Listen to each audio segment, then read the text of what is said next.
Olá, pessoal! Hoje eu tô aqui para mais uma aula com vocês da área de linguagens, né? Eu sou a professora Elizabeth, uma das professoras da área de linguagens do curso preparatório para Enem e vestibulares Universidade para Todos, o PT-UESC. Eu sou professora aqui em Canavieiras e hoje nós vamos ter uma aula de literatura. Um tema que eu gosto muito de falar. Quem é meus alunos, né, já sabe que eu amo as aulas de literatura. E hoje eu escolhi um tema, né, escolhemos um tema para iniciar muito interessante com vocês. Vamos falar, na aula de hoje, o tema é conceito de literatura. Afinal, o que é literatura? Para nortear nossa discussão, eu trouxe, a princípio, né, primeiramente, um autor muito importante para falar para vocês sobre ele, que é o Antônio Cândido. Acredito que vocês já ouviram esse nome em algum lugar, né? Então, quem foi Antônio Cândido? Um dos maiores intelectuais da história do Brasil, segundo o jornal USP, a página do jornal da USP da Universidade de São Paulo. Ele foi um dos maiores intelectuais da história do Brasil, sociólogo, crítico literário e professor da USP, né, da Universidade de São Paulo. Ele nasceu em 1918 e morreu em 12 de maio de 2017, aos 98 anos. Então, tem pouco tempo, né, que perdemos Antônio Cândido, mas a obra dele, né, continua viva. E ele foi professor da Faculdade de Filosofia, Letras e Ciências Humanas, da USP, durante 50 anos, de 1942 até 1992. Ele foi autor de livros, obras importantíssimas para entender tanto a formação da história e cultura brasileira, quanto a formação da literatura, né, que são temas que são indissociáveis. Ele foi o autor de Formação da Literatura Brasileira, foi autor de Os Parceiros do Rio Bonito, que foi a tese do doutorado dele, né, em Ciências Sociais, e ele recebeu vários prêmios, como o Prêmio Jabuti 2 vezes, o Prêmio Machado de Assis, Prêmio Anísio Teixeira e o Prêmio Camões. Certo? Então, um pouquinho aí de quem foi Antônio Cândido. Quem quiser se aprofundar, né, pesquisar um pouquinho mais sobre ele, na página da USP tem muita informação, né, sobre a vida e obra do Antônio Cândido. São informações muito enriquecedoras. Então, quem tiver curiosidade pode dar uma pesquisada maior, o tempo da nossa aula é mais curto, e vamos discutir um texto dele rapidamente. O texto do Antônio Cândido se chama Direito à Literatura. Foi tema de uma palestra que o Antônio Cândido ministrou em 1988 e foi publicado em uma coletânea chamada Vários Escritos. E nessa palestra, nesse texto do livro, né, da coletânea Vários Escritos, Direito à Literatura, o Antônio Cândido vai trazer uma visão, a princípio, num trecho importante do livro, que eu destaquei aqui para vocês, desse texto, em que ele vai citar um teórico chamado Joseph Lebret, e o Antônio Cândido ele vai refletir um pouco sobre o que o Lebret postulou. Antônio Cândido, então, traz a divisão, baseada nessa visão de Lebret, dos bens da vida. Os bens. Que bens são esses? São 2 tipos de bens, os bens compressíveis e os bens incompressíveis. O que seriam isso? Né? Cosméticos, roupas supérfluas, enfeites, seriam os bens compressíveis, certo? O que seriam compressíveis? Seriam aqueles que poderiam ser descartados, substituíveis, tá? Já os bens incompressíveis, alimentação, roupas, habitação, o direito à saúde. Esses bens incompressíveis, saúde, alimentação, moradia, são essenciais, certo? Então, os compressíveis são os bens substituíveis, que podem ser descartados, e os bens incompressíveis são os essenciais à vida, à dignidade humana, certo? E eu trouxe 2 trechos desse texto Direito à Literatura do Antônio Cândido para a gente refletir sobre ele. O primeiro trecho, o Antônio Cândido vai dizer assim: por isso, a luta pelos direitos humanos pressupõe a consideração de tais problemas. E chegando mais perto do tema, eu lembraria que são bens incompressíveis não apenas os que asseguram a sobrevivência física em níveis decentes, mas os que garantem a integridade espiritual.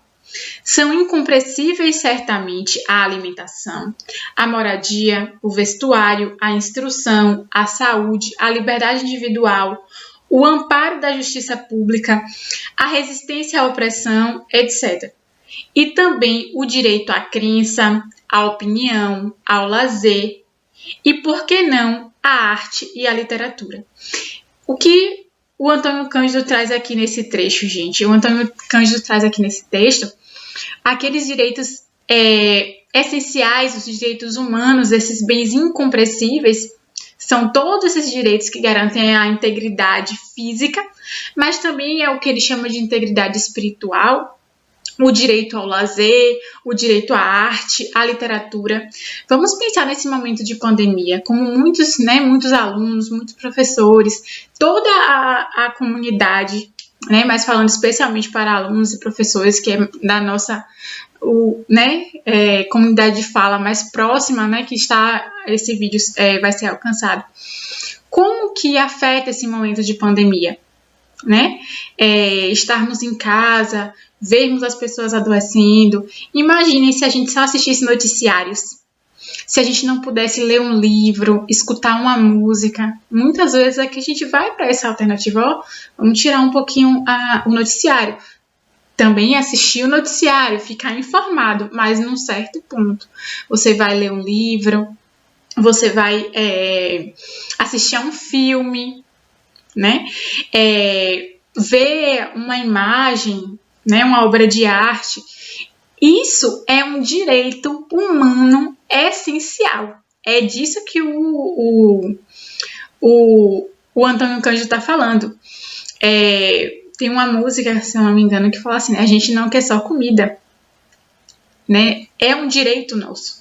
Nós não temos que sobreviver só o básico do básico, sim, a alimentação, a dignidade, a saúde, a educação, a instrução. O lazer é um direito humano, que faz parte aí de outras questões que outros profissionais poderiam discutir melhor que eu, como a preservação da saúde mental, a manutenção da saúde mental, que é parte da saúde, influencia diretamente nessa saúde física, certo? Além disso, o Antônio Cândido vai falar das funções da literatura, da arte, e vai falar da literatura como uma função humanizadora. O que é isso? Eu trouxe um outro trecho aqui para discutir com vocês. O que ele entende por humanização? Aqui, abre aspas. Entendo aqui por humanização, já que tenho falado tanto nela, o processo que confirma no homem aqueles traços que reputamos essenciais, como o exercício da reflexão, a aquisição do saber, a boa disposição para o próximo, o afinamento das emoções, a capacidade de penetrar nos problemas da vida, o senso da beleza, a percepção da complexidade do mundo e dos seres, o cultivo do humor. A literatura desenvolve em nós a quota de humanidade na medida em que nos torna mais compreensivos e abertos para a natureza, para a sociedade, para o semelhante. Fecha aspas. Gente, o que o Antônio Cândido está trazendo, Por que estudarmos literatura? Por que discutirmos literatura? Por que a gente ter direito à literatura? A literatura que nos distancia, nos afasta da barbárie. nos salva da barbárie. A arte é o que nos salva da barbárie. E que aflora em nós esse sentimento, esse lado humano, a nossa humanidade. Que se a gente só viver para sobreviver, somente para se alimentar, garantindo só a manutenção da nossa sobrevivência física e não pensarmos na nossa sobrevivência emocional, intelectual, de lazer, espiritual, que é o que ele postula aqui no texto, né? Esse direito ao lazer, à literatura e à arte, ao humor, nós vamos perdendo a nossa humanidade, nos distanciando da humanidade, desse processo de humanização. E aí a gente vai beirar a barbárie. Então, a literatura, a cultura, a arte é um direito, né? Então, nós temos que reivindicar esse direito, usufruir desse direito, um direito humano, certo? Esse é um pouquinho da reflexão que eu trouxe para vocês sobre literatura na visão aí de Antônio Cândido, certo? E aí eu trouxe também para vermos aqui conceitos de diferentes autores sobre literatura, né? O Aristóteles, um filósofo, ele definiu literatura como a arte literária como mímese, que seria uma imitação. É a arte que imita pela palavra. Hoje a gente vai ver aqui outras definições que vão trazer que não é só através dessa linguagem verbal, a palavra, né, escrita ou falada. Outras manifestações da literatura vão ser, apesar de essa ser a mais comum. Antônio Cândido, uma definição do Antônio Cândido, em uma entrevista, disse que a literatura é a transfiguração da realidade. E uma autora chamada Marisa Lajolo, ela afirmou que, abre aspas, a linguagem parece tornar-se literária quando seu uso instaura um universo, um espaço de interação de subjetividade, autor-leitor, que escapa ao imediatismo. Então, observe nessas... a gente vê aquele clichê, né? Literatura é a arte da palavra, é a arte da palavra. Mas nessas definições que o conceito de literatura traz uma ideia de profundidade. E com essa reflexão de Antônio Cândido I já nos dá esse norte, essa direção para chegarmos a uma definição, entendermos esse conceito de literatura. Para isso é importante agora, pensando principalmente nas provas de Enem e vestibular que vocês estão se preparando, nós destacarmos a diferença entre texto literário e texto não literário. Né? Aí a gente vai para a ideia de linguagem literária e linguagem não literária. A linguagem literária, ela não visa essencialmente uma informatividade, não é um texto informativo. Né? Nós não lemos um texto literário, claro que nós vamos adquirir ali informações, né? Às vezes os textos literários são utilizados como documentos históricos e tudo mais. Mas o objetivo maior, a causa da literatura é muito mais ligada à ideia do texto para a fruição, para a gente se deleitar com a arte. Né, estar em contato, de fato, com a arte. Por isso, é importante vocês darem uma estudadinha e se aprofundarem mais nos conceitos de denotação e de conotação, certo? O texto, a linguagem denotativa é aquela linguagem irreal, é real, a linguagem real, ou seja, aquela linguagem que você não vai usar, você vai dizer realmente o que aquele texto significa. Então, a linguagem real, literal. A linguagem conotativa é aquela linguagem figurada, certo? Em que você vai usar figuras de linguagem, outros elementos, você pode utilizar um duplo sentido. A linguagem, então, denotativa é a linguagem denotativa é a linguagem no seu sentido real. A linguagem conotativa no seu sentido figurado, certo? Eu trouxe 3 exemplos de textos para vocês verem, perceberem como se dá a linguagem real, irreal, conotação, denotação, linguagem de texto literário e texto não literário, tá bom? Primeiro, uma notícia, tá bom? Essa notícia, ela tem a seguinte manchete: em Pernambuco, moradores cercam um caminhão de lixo para pegar restos de comida. E essa notícia, eu não vou conseguir ler na íntegra, mas fala sobre moradores que cercaram um caminhão que fazia coleta de lixo com sacolas plásticas para recolher os restos de lixo que estavam no caminhão, né, de comida que eles poderiam pegar ali no caminhão para levar para suas casas, certo? E aí é um texto com a visão informativa, fala onde aconteceu, como, quando, naquele formato de notícia que nós conhecemos. O segundo texto que eu trouxe é um poema. O poema é um poema do poeta Manuel Bandeira, um poeta modernista, e ele vai falar, o título do poema é O Bicho. Vi ontem um bicho na imundície do pátio, catando comida entre os detritos. Quando achava alguma coisa, não examinava nem cheirava, engolia com voracidade. O bicho não era um cão, não era um gato, não era um rato. O bicho, meu Deus, era um homem. E esse é o poema do Manuel Bandeira. Aí a gente já pode fazer uma comparação entre a gente ler uma notícia que, a meu ver, assim, é chocante, né? Nos entristece,